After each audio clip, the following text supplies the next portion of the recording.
Oh shit. Okay. Here we go again. Who are you? Guys ഇവിടെ ഇപ്പോൾ ഒരു squad ഇറങ്ങുന്നുണ്ട്, Okay. കണ്ടോ?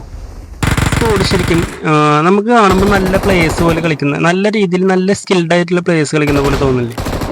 സത്യം പറഞ്ഞാൽ ഗൈസ് ഇതിനൊരു പ്രശ്നമുണ്ട്. ഇത് ശരിക്കും നല്ല ബോട്ടുകളാണ്, നല്ല അടിപൊളി സ്കിൽഡ് ആയിട്ടുള്ള പ്രോഗ്രാം ചെയ്ത് വിട്ടിട്ടുള്ള ബോട്ടുകളാണ്. അപ്പോൾ അത് കഴിഞ്ഞ് വേറൊരു ഉദാഹരണം കാണിച്ചു തരാം. എന്റെ പൊസിഷൻ കാണിച്ചു കൊടുക്കേ. ഇവൻ കളിക്കുന്നുണ്ട് അടിപൊളിയായിട്ട്, നല്ല രീതിയിൽ ജമ്പൊക്കെ ചെയ്തിട്ട് ജിങ്കിൾ ചെയ്തിട്ട് അടിക്കുന്നുണ്ട്. പക്ഷെ നമ്മൾ ആദ്യം നമ്മൾ ലോ എച്ച് പി ആക്കിയിട്ട് പിന്നീട് നമ്മൾ അടിക്കുന്നില്ല. പേരുണ്ടല്ലേ, ഓന്റെ കെണ്ണോ പേരൊന്ന് ശ്രദ്ധിച്ചേ. Watch out. പേര് നോക്കിയിട്ട് പോലും നമുക്ക് മനസ്സിലാക്കാൻ പറ്റില്ല ഇത് ബോട്ടാണോ അല്ലേന്ന്. പിന്നെ വേറൊരിടത്തിന് കാണിച്ചു തരാം. കയറി വരുമ്പോൾ തന്നെ ആ വണ്ടി അവനീ വണ്ടി ഓടിച്ചിട്ട് വന്നാട്ടോ, അത് വേറെ കാര്യം. അവനീ വണ്ടി ഓടിച്ചിട്ട് വന്നിട്ടാണ് ഇവിടെ നിന്ന് കളിക്കുന്നത്, ബോട്ടാണിത്. പിന്നെ ഇവരുടെ ടീമേറ്റ് നോക്കായി കഴിഞ്ഞാൽ ഇവർ റിവ് എടുക്കും, അതുപോലെ സ്മോക്ക് ചെയ്യും, ഗ്രനേഡ് ഇടും. നമ്മൾ അതൊക്കെ കണ്ടിട്ടല്ലേ ഒരു പ്ലെയർ ആണോ എന്നൊക്കെ മനസ്സിലാക്കുന്നത്. അതെല്ലാം ചെയ്യും ഇവര്. ഒരു പ്ലെയർ എങ്ങനെയാണോ കളിക്കുന്നത് അതുപോലെ തന്നെ ബോട്ടും കളിക്കും. സംഭവം എന്തെന്ന് വെച്ചാൽ എനിക്ക് തോന്നണത് പബ്ജിയിൽ ഇപ്പോൾ പഴയ പോലെ പുതിയ പ്ലേയേഴ്സൊന്നും വരുന്നില്ല എന്ന് തോന്നുന്നു. അതുകൊണ്ട് ഇങ്ങനെ ബോട്ട് സ്കോഡൊക്കെ വന്നിട്ട് അവർ അഡ്ജസ്റ്റ് ചെയ്യുന്നതെന്ന് തോന്നുന്നുണ്ട്. ഇത് ലോ റാങ്കിലൊക്കെ കളിക്കുന്ന ആളുകൾക്ക് വേണ്ടിയിട്ട് ഇവര് ഇങ്ങനത്തെ പ്ലേയേഴ്സിനൊക്കെ വെക്കുമ്പോൾ പുതിയ പ്ലേയേഴ്സ് ആയിരിക്കും വരുന്ന, അവർക്ക് വല്ല ബോറടി ഇല്ലാണ്ട് കളിച്ച് മുന്നോട്ട് വരാൻ പറ്റും.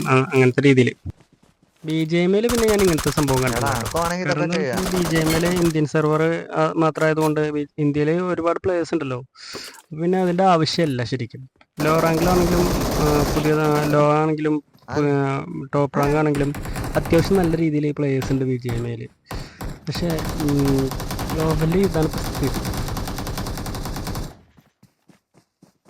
സാധാരണ പ്ലേയേഴ്സൊക്കെ ഒരു ഐസൊക്കെ എത്തിക്കഴിഞ്ഞാൽ നമ്മൾ അപ്പോഴാണ് കളി സ്റ്റാർട്ട് ചെയ്യുന്നതെന്നുണ്ടെങ്കിൽ നമ്മളൊരു പ്ലാറ്റിനോ അല്ലെങ്കിൽ ഡയമണ്ടൊക്കെ ആണെന്നുണ്ടെങ്കിൽ ഇതേപോലത്തെ പ്ലേയേഴ്സ് ആയിരിക്കും നമുക്ക് ഓപ്പോസിറ്റ് വരുന്നത്. പിന്നെ ഇതിൻ്റെ ഇടയ്ക്ക് വരട്ടോ നല്ല സ്കോഡ്. അങ്ങനെ ഇവിടെ നിന്ന് ഞങ്ങളൊന്ന് വൈപ്പ് ആവുന്നുണ്ട്. സത്യം പറഞ്ഞാൽ അതറിയില്ലായിരുന്നു ഇവർ ഒറിജിനൽ പ്ലേയേഴ്സാണ്.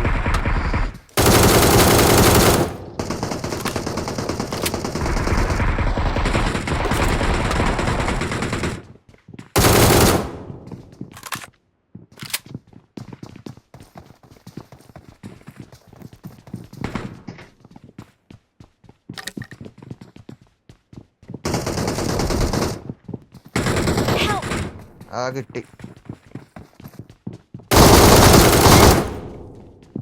ബോംബ് പുഷ് ചെയ്ത്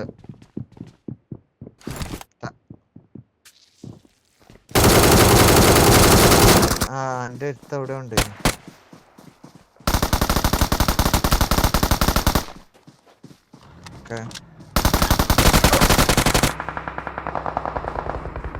അതോ പിന്നെ ഇടയ്ക്കൊക്കെ നല്ല പ്ലേയേഴ്സ് വരും. നമ്മളെ പോലെ തന്നെ കളിക്കുന്ന മറ്റുള്ള ഏതെങ്കിലും പ്ലേയേഴ്സ് ഉണ്ടാവും. അപ്പോൾ ബോട്ടാണെന്ന് വിചാരിച്ച് എല്ലാവരുടെയും മുന്നിൽ ചെന്ന് കളിക്കുന്നുണ്ടാവും. അപ്പോൾ നമ്മൾ മറ്റൊരു വീഡിയോയുമായിട്ട് വരുന്നവരെ എല്ലാവർക്കും ബൈ.